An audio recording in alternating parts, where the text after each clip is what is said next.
आता आपल्या चर्चेकडे वळूया। रोज मरे त्याला कोण रडे, खरं तरी मराठीतली म्हण पण मध्य रेल्वे रे बद्दल कायम वापरली जाते। दुर्दैव आहे पण बोचरं वास्तव सुद्धा आहे। मुंबईची लाईफलाईन म्हणून मिरवणारी मुंबई लोकल खरंच लाईफलाईन उरली आहे का हा विचार करायची आता वेळ आली आहे। कारण झटकाच इतक्या मॅग्निट्यूडचा बसलाय। मुंब्रा स्थानकामध्ये लोकलमधनं 8 जण ट्रॅकवर पडले आणि त्यातल्या 4 जणांना आपला जीव गमवावा लागलाय। अपरिहार्यता म्हणून रोज लोकलमधनं लटकत प्रवास करणाऱ्यांच्या काळजाचा या घटनेनंतर ठोका नक्की चुकला असेल। आजची ही घटना ही अतिशय दुर्दैवी आहे। रेल्वेमधनं अशा प्रकारे अपघात होणं हे मुंबईकरांसाठी नवं नाहीये, कारण ज्या लोकलने मुंबईकर प्रवास करतायत त्याच लोकल खाली येऊन अनेकांना जीव गमवताना हे मुंबईकर बघत असतात। आजची ही घटना अनेकांचं लक्ष वेधणारी ठरली आहे, पण रोज असे प्रकार थोड्याफार फरकाने घडतायत। मुंबई लोकलमधनं पडल्याने किंवा इतर कारणाने दररोज सरासरी 7 प्रवाशांचा मृत्यू होतोय। गेल्या 15 वर्षातली आकडेवारी 45,000 इतकी आहे। अनेकांचे डोळे विस्फारतील हा आकडा बघून, पण या सत्याकडे डोळे उघडून बघायलाच हवंय। या मृत्यूसाठी कुणाला जबाबदार धरायचं? एवढा मोठा रेव्हेन्यू देऊन सुद्धा केंद्राकडून कायम उपेक्षित राहिलेल्या लोकलचे लाड कोण करणार आहे? जुन्या तारा, जुने ट्रॅक, गळकी स्टेशन, चुकलेलं वेळापत्रक आणि त्यातनं उडालेला गोंधळ। दिवसा गणिक कमी पडणारी ही लोकल ट्रेनच्या फेऱ्यांची संख्या याच फेऱ्यामधनं मुंबई लोकल सुटणार आहे की नाही, आणि त्याही पुढे जाऊन याच लोकलने अपरिहार्यता म्हणून प्रवास करणाऱ्या मुंबईकरांच्या मरणयातना कधी संपणार, हाच आहे आपला आजचा चर्चेचा विषय।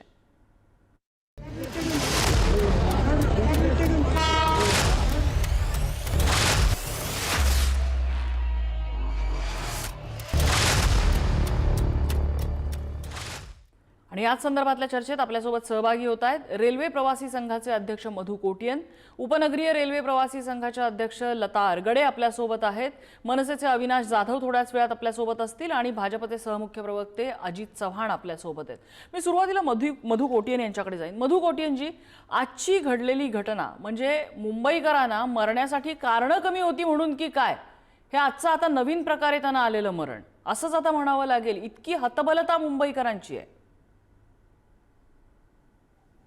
रेल्वे टाइम मॅनेजमेंट आणि टाइम मॅनेजमेंट मध्ये फेलियर आहे आणि तसं ते व्यवस्थापन ज्याला आपण म्हणतोय त्याच्यामध्ये सुद्धा फेलियर आहे। गेल्या 2 वर्ष प्रवासी संघटनेचा लोकांच्या प्रयत्नांनी बरेच वेळा मीटिंग्स वगैरे झालं, पण त्याच्यातनं काही निष्पन्न होत नाहीये। पण त्यांना लोकल ट्रेन चालवण्यापेक्षा टू ट्रेन चालवण्याचे जास्त इंटरेस्ट आहे। विचारल्यावरती म्हणतात की त्याच्यामध्ये टू ट्रेन मध्ये त्यांना जास्त प्रॉफिट आहे, लोकल ट्रेन मध्ये त्यांना लॉस आहे, म्हणून त्यांना प्रायोरिटी टू ट्रेन मध्ये जास्त ट्रेन चालवायचा आणि शाबासकी मिळवायचा, प्रमोशन मिळवायचा, या षडयंत्रामध्ये हे सर्व फसले गेलेले आहेत। म्हणून हे जे आपण मुंबईचं जे 85 लाख जे प्रवासी आहेत, सेंट्रल रेल्वेमध्ये 40-45 लाख प्रवास करतायत, पण या चाकरमान्यांचा हालत एवढी आपण बघतो की वेळेवर ऑफिसमध्ये पोहोचू शकत नाही आणि संध्याकाळी घरी पोहोचू शकत नाही आणि आपण जिवंत पोहोचतो त्याचा गॅरंटी नाही, असं एक व्यवस्था या रेल्वेमध्ये आहे।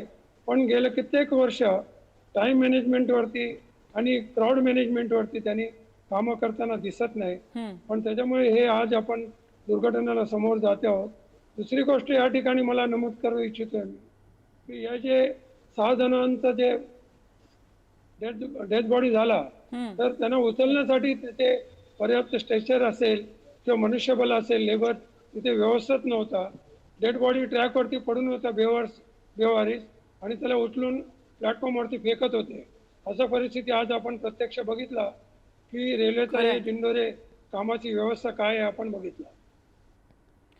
लता आरगडेजी, आता मधु कोटियन यांनी नमूद केले की वेळापत्रकातली गडबड, टाइम मॅनेजमेंट नाही, या सगळ्याचा हा परिणाम होता। पण ही टाइम मॅनेजमेंट वारंवार का चुकते? म्हणजे मध्य रेल्वे, मला आठवते मध्य रेल्वेची एकही ट्रेन आपल्याला वेळेत दिसणार नाही, पहिली ट्रेन सुद्धा आणि शेवटची ट्रेन सुद्धा। का असं होतंय? कुठं चुकतंय? सगळी जुनाट सिस्टीम आहे त्याचा परिणाम आहे हा?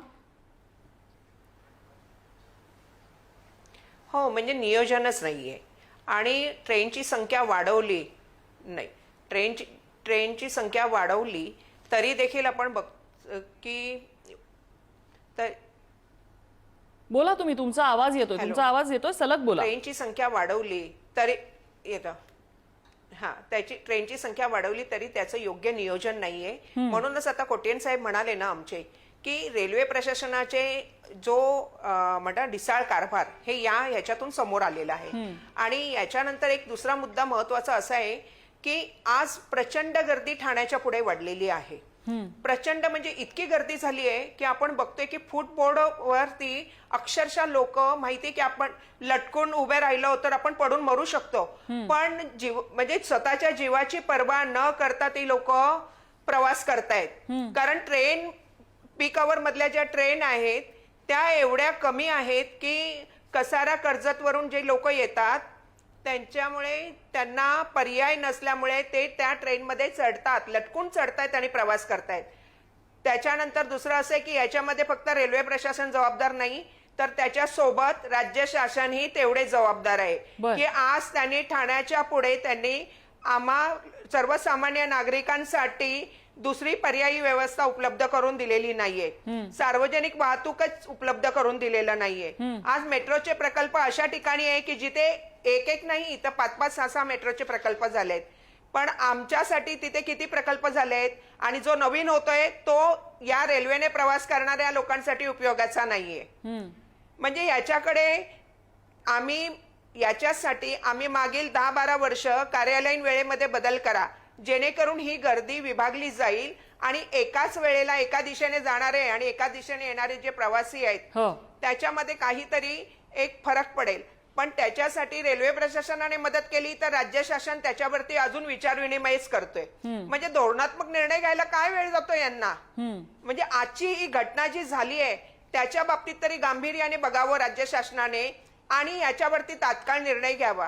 आज अटल सेतू, समृद्धी महामार्गासारखे प्रकल्प तुमचे होत आहेत, त्याच्यामध्ये लाखो करोडोने पैसे तुम्ही खर्च करताय आणि सर्वसामान्य माणसांच्या जीवाची पर्वा नाहीये का?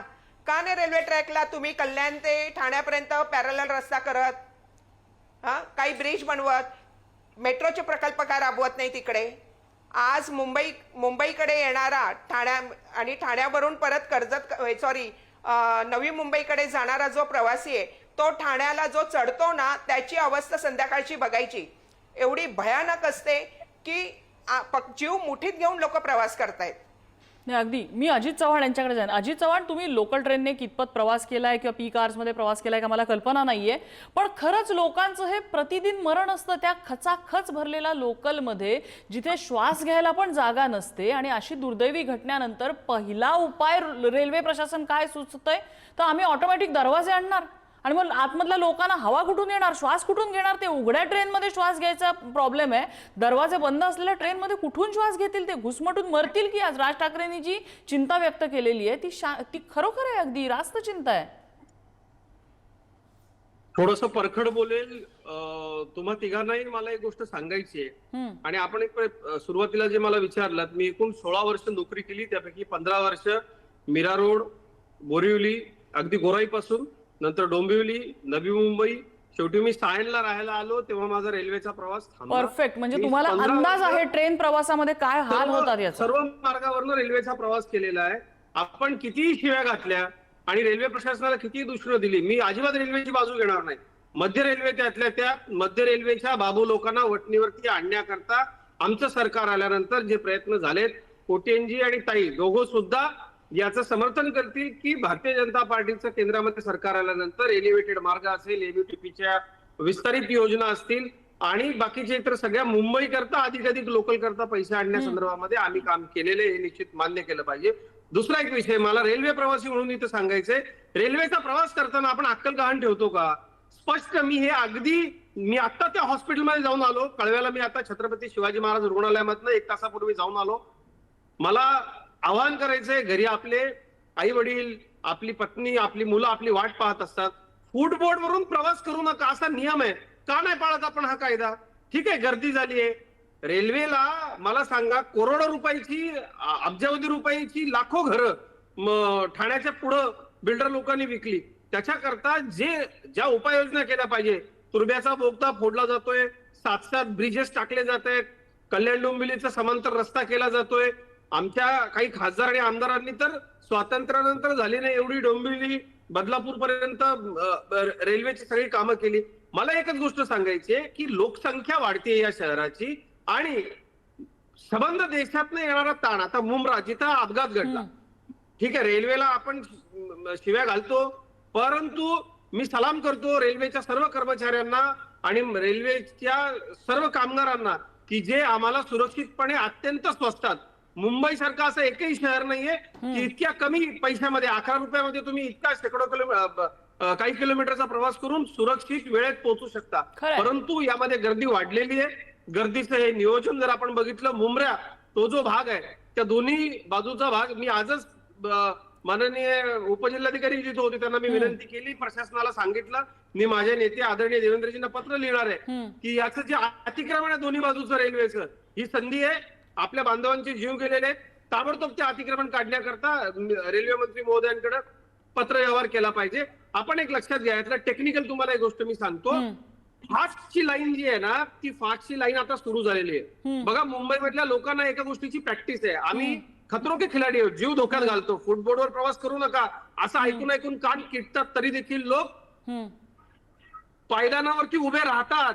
अजित चव्हाणजी, तुम्ही लोकलने प्रवास केलाय, तुम्हाला कल्पना आहे, तुम्ही सुद्धा नोकरी केलेली आहे. मला सांगा, तुमच्या बुलेटिनच्या वेळात जर तुम्ही पोहोचला नसतात, तुमच्या बुलेटिनच्या वेळात जर त्यावेळेला तुम्ही पोहोचला नसतात तर काय झालं असतं? तुम्हाला ऑफिसमध्ये काय ऐकायला लागलं असतं? प्रसंगी तुमची नोकरी जाऊ शकली असती. अनेक वेळा ऐका ना ताई, लोकांची तीच अपरिहार्यता आहे आणि लोकांना पर्याय नाहीये. लता आर्गडेंनी तेच सांगितलं, ठाण्याच्या पुढच्या लोकांना पर्याय नाहीये, पर्यायी मार्ग मिळत नाहीये,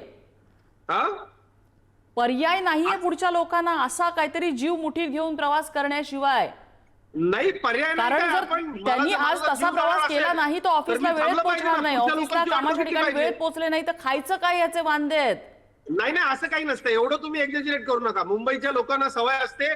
माझ्या नंतरच्या अनेक सहकार्याने मला सांगितलं, माझी गाडी चुकली आहे. बदलापूर, अंबरनाथ, कर्जत, कसाऱ्याला राहणाऱ्या आपल्याकडे अनेक सहकारी आहेत, आपले कॉमन मित्र आहेत. त्यांनी जर सांगितलं बाबा आज आमच्याकडे गाड्यांचा प्रॉब्लेम आहे, डबल शिफ्ट केलेली आहे आम्ही. मुंबईकर तेवढं सहन करतात, सहनशील आहेत, कारण आपल्याला माहिती आहे आपण प्रवास कसा करतो.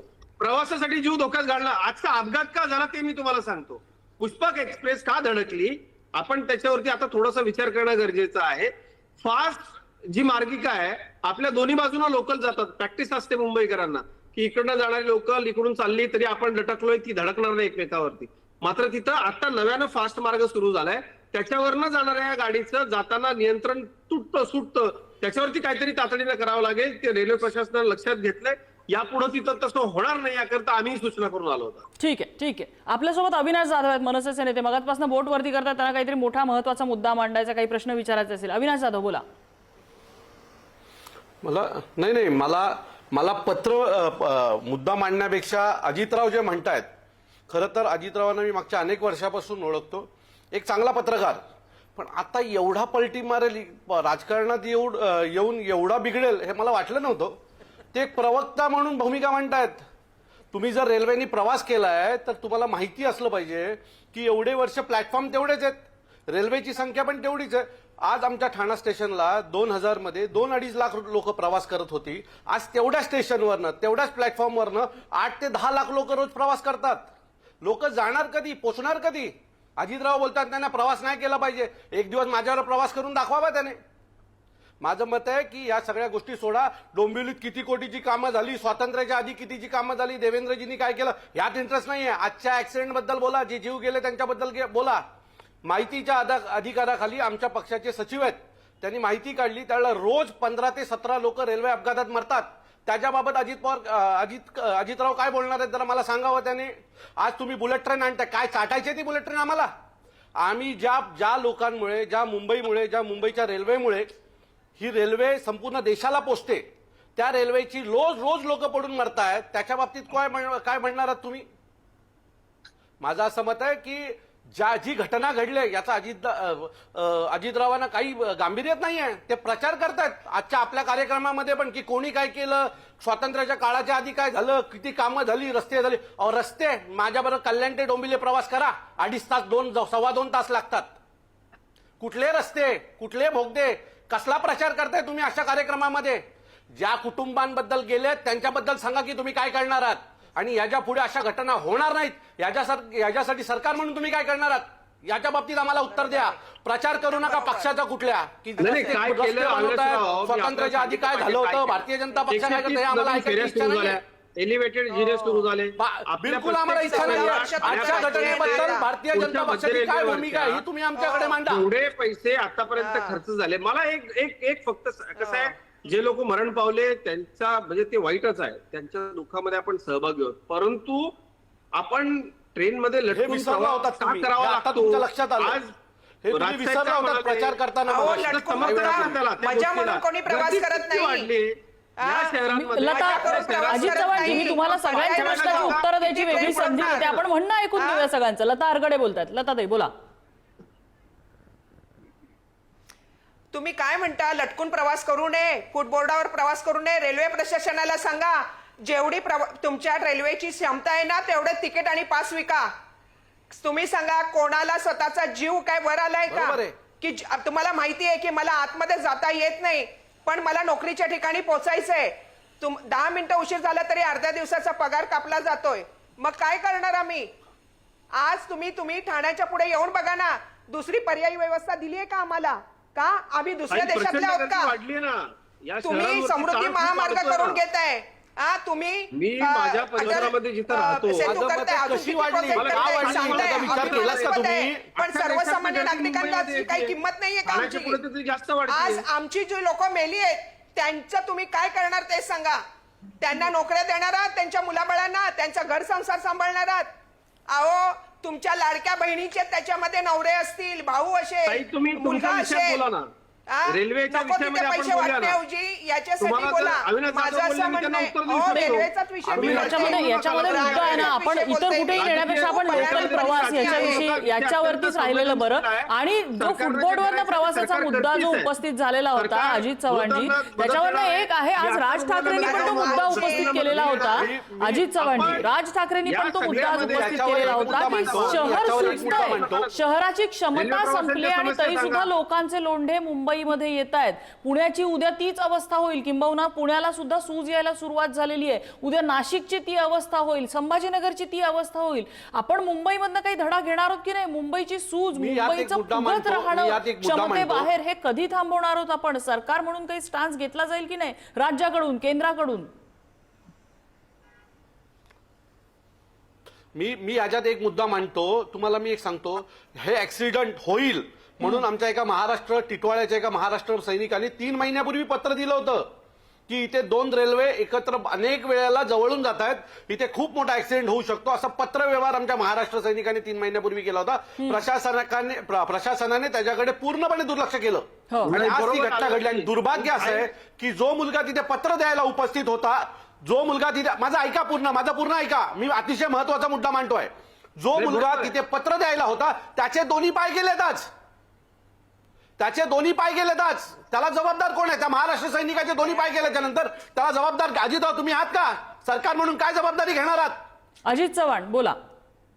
नाही, याच्यामध्ये हा जो मुद्दा आहे हा तिथे गेल्यानंतर अविनाशजी अजिबात कुठल्याही राजकीय अभिनिवेश न बाळगता मी सांगतो, माझा पाठिंबा आहे आपल्या या वक्तव्याला. कारण तिथे गेल्यानंतर मूळ कारण अपघाताचं तेच लक्षात आलेलं आहे आणि अत्यंत दुःखद, दुर्दैवी, चीड आणि संताप आणणारं आपण सांगताय ते जर म्हणजे त्यात सत्यता असेल, त्याचे पाय जर गेले तर हे फार वाईट आहे. आणि मूळ कारण हेच आहे, 100% सत्यता आहे. करणाऱ्यांवरती काय 100% सत्यता आहे. याकरता निश्चित आपण म्हणजे मी व्यक्तिगत पातळीवर प्रयत्न करीन, पण खरं कारण हेच आहे की अतिशय जवळून या ट्रेन जात आहेत. मी आधीच्या सेगमेंटमध्ये तेच सांगितलं, त्यामुळेच पुष्पक एक्सप्रेसची अगदी खेटून गेली ही, हे अगदी खरं आहे. याच्यामध्ये कुठली लपवाछुपी करायची आवश्यकता नाही. रेल्वेच्या कुठल्या लोकांनी याकडे लक्ष दिलं नाही त्याच्यावरती कडक कारवाईची मागणी मी सुद्धा करतो. आणि हे अत्यंत गंभीर आहे. म्हणजे पुरातत्व खातं, रेल्वे वगैरे मी तुम्हाला मंडळी जी आहेत. अजितराव एक उदाहरण देतो. बोला अविनाश. काय घडतं या ऍक्सिडेंट नंतर, काय घडतं याचं एक उदाहरण देतो. ज्योती नावाची याचं एक उदाहरण देतो. ऍक्सिडेंट नंतर काय होतं त्याचं एक उदाहरण देतो. ज्योती नावाची एक मुलगी आहे, 17 वर्षाची मुलगी आहे. रेल्वेमधून प्रवास करताना तिचे दोन्ही पाय गेले. मी त्या मुलीला तिचं सगळं ऑपरेशन केलं, तिला बरं केलं. आज तिला दोन्ही पाय नाहीयेत आणि ती मुलगी तिच्याबरोबर 70 वर्षाची वयस्कर आई आहे. आज तिला सांभाळायला कोण नाहीये, तिच्या आईला सांभाळायला कोण नाहीये. रेल्वेने तिला काही पैसे द्यायचे होते, त्याची कोर्टात हेरिंग चालू आहे. कोणी बघायला नाहीये त्या मुलीला. असे हजारो कुटुंब या मुंबईमध्ये फिरतायत की रेल्वे अपघातानंतर ती घराच्या घरं उठली आणि रेल्वे प्रशासनाला काही पडलं नाही. रेल्वे प्रशासन म्हणतं आम्ही दरवाजे लावू. अहो मी पैसे लावतो. एक नक्की आहे, अविनाश जाधव, अजित चव्हाण, मला वाटतं सगळेच याच्यासोबत अग्री करतील की लोकल रेल्वे त्याच्या क्षमतेबाहेर प्रवासांची ने-आण करते आणि त्यातनं हे अपघात होतात. मला आपण याला एकच पर्याय आहे, याला एकच पर्याय. अविनाश जाधवजी आणि अजित चव्हाण, आपण याच्यावर भांडत बसतो मी तर भांडत उपाय नाही नाहीये. मी सापडणार. तुम्हाला कारण एका सांगतो. मुद्द्यावर याच्यात बोट याला एकच पर्याय आहे. या लता सगळ्याला- आगडे यांनी उपस्थित केलेला होता काहीतरी की निघालं पाहिजे, कारण रोज 20 लोक मरतात. कसं आहे की त्या ट्रेनची क्षमता आहे, त्या सिस्टीमची एक क्षमता आहे, त्या क्षमतेबाहेर तिकीट पासेस विकले जातात. याच्यावर थांबवण्यासाठी काही उपाय करता येईल का? मला मधु कोटियन यांच्याकडनं जाणून घ्यायचंय. मधु कोटियनजी, रेल्वे प्रवाशांची क्षमता लिमिट करण्यासाठी काही करता येईल का? करता येईल. आम्ही सूचना त्याच्याबद्दल प्रवासी संघटनेने दिलेलं आहे, पण सरकारने त्याच्यावरती काय एक पाऊल सुद्धा पुढे गेलेलं नाहीये. बरं, दुसरं आता चर्चा चाललंय ऍक्सिडेंटच्या संदर्भात, पण मला वाटतं की यांना प्रवक्ते जे भाजपचे प्रवक्ते आहेत त्यांना कल्पना नाहीये की आज ट्रिब्युनलमध्ये जवळजवळ 8,000 केस पेंडिंग आहे. 4 लाख रुपये जे एक्सपर्ट मेलेले लोकांना 4 लाख रुपये कॉम्पेन्सेशन मिळतं, पण गेल्या 8-8, 10-10 वर्ष त्यांचा निकाल लागत नाहीये आणि 8,000 केस पेंडिंग आहे. हे मी RTIच्या माध्यमातून माहिती घेतली. फक्त मुंबईमध्ये 2 ट्रिब्युनल काम करतायत. आज ऍक्च्युअली त्याला 4 ट्रिब्युनल सिटिंगची व्यवस्था करण्याची गरज आहे, पण एक केस निस्तारणासाठी आज जे गेलेलं आहे त्या मृत परिवारांसाठी कमीत कमी ते 25 लाख रुपये त्यांना कॉम्पेन्सेशन दिले गेले पाहिजे, असं आम्ही प्रवासी संघटनेतर्फे मागणी करतोय. कारण पूर्ण एक संसार उद्ध्वस्त झालेला आहे आणि हे करायला आपण कुठलाही नेता आणि कुठलाही पार्टी येत नाही. तुमचा नंबर माझ्याकडे आहे, पाठपुरावा करतो आणि अजून 2 ट्रिब्युनल कसे चालू होतील याकरता प्रयत्न करू याला आणि लवकर कार्यान्वित करू. बरं, लता आरगडेजी, आपल्याला उपाय शोधायचा आहे. तुम्ही मगाशी जो मुद्दा मांडलात प्रवासी लिमिट करण्याचा, काही उपाय आहेत का त्याच्यावर? अगदी थोडक्यात सांगा, माझ्याकडे शेवटची मिनिटं आहेत. हो, आहे. हो, हे बघा, याच्यासाठी आम्ही मागील 10-12 वर्ष कार्यालयीन वेळेमध्ये बदल करा म्हणून सांगतो. कारण प्रोजेक्ट पूर्ण व्हायला 10-10, 15-15 वर्ष जात आहेत. काल मर्यादेत कुठलेही प्रोजेक्ट पूर्ण होत नाहीयेत. मग आता उपाय काय? तर तेव्हाचे जे रेल्वे मिनिस्टर होते आपले प्रभू साहेब, त्यांनी देखील सुरेश प्रभू साहेबांनी ही गोष्ट मान्य केली होती की कार्यालयीन वेळेमध्ये बदल करावं. आता काही दिवसापूर्वी आपल्या सीएम साहेबांनी पण ही गोष्ट बोलून दाखवली, पण त्याच्यावरती अंमलबजावणी होत नाही. म्हणजे उपाय आहेत नजरेसमोर, अंमलबजावणी होत नाही आणि अंमलबजावणी करेल. बरं, अविनाश जाधवजी, थोडक्यात शेवटची मिनिटे मला अजित चव्हाणांकडे पण जायचंय. अविनाश जाधवजी, ठाण्याच्या बोला. मी याला 2 पर्याय आहेत. एक सगळ्यात मोठा पर्याय की 2 स्टेशन जर लांब लांब असतील तर त्याच्यामध्ये एक नवीन स्टेशनची बांधणी करावी. कारण काय होतंय की ठाण्यात जर ठाणा स्टेशनला यायचं असेल तर आमचे खारेगाववाले पण येतात, आमचे वागळेवाले पण येतात. तुम्हाला ती लोकसंख्या आहे ती डिवाइड करावी लागेल. जोपर्यंत ही लोकसंख्या आहे ती डिवाइड होणार नाही, मध्ये मोठे लांब लांब जे स्टेशन आहेत त्याच्यामध्ये एखादा नवीन स्टेशन येणार नाही, तोपर्यंत ही लोकसंख्या डिवाइड होणार नाही. तुम्ही किती वेगवेगळ्या पद्धतीने प्रयत्न करा, चढायचं त्याच ट्रेनमध्ये, या स्टेशनवरनं किंवा त्या स्टेशनवरनं चढायचं त्याच ट्रेनमध्ये. नाही, मी त्यांचं म्हणणं बरोबर. मी पुन्हा सांगतो, नवीन स्टेशन आल्याने तुम्हाला संख्या वाढवता येईल, कमी होईल.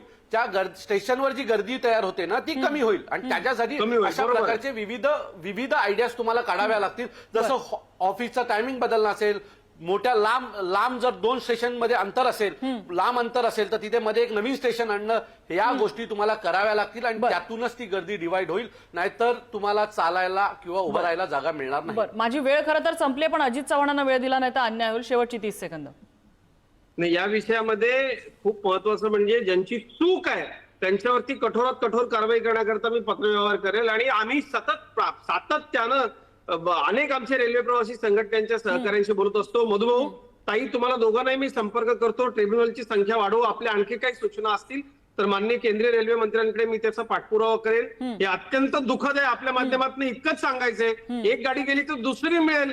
कृपया आपण लटकून प्रवास करू नका, आपल्या कुटुंबाचा विचार करा, इतकंच आवाहन करायचं. बरं, एक शब्द अजित चव्हाणांनी वापरला होता, बाबूगिरी. रेल्वेमधल्या बाबूगिरीला आळा बसवण्यासाठी सरकारने प्रयत्न केले असा दावा जरी त्यांनी केलेला असला, कमी झाली असेल पण ती संपलेली नाहीये. तिथून सुरुवात आपल्याला करायला लागेल, तरच रेल्वेचे प्रश्न हे जास्त इफेक्टिव्ह पद्धतीने ॲड्रेस होतील. लोकांना काय हवंय, लोक काय सुचवू पाहतात, हा आवाज सिस्टीमकडे जाईल आणि सिस्टीममध्ये बदल व्हायला सुरुवात होतील. तिथे जेव्हा हे बदल घडतील त्याच वेळेला पुढे आपल्याला हे जे 45,000 मृत्यू 15 वर्षातले इतकी जे भीषण वास्तव आहे ते वास्तव इथून 15 वर्षांनी आपल्याला बघावं लागणार नाही. परिस्थिती सुधारलेली असेल, या दृष्टीने आता पावलं टाकणं गरजेचं आहे. चर्चेसाठी सगळ्या मान्यवरांनी वेळ दिला, सगळ्यांचे आभार. आजचा धुळा इथेच थांबलाय.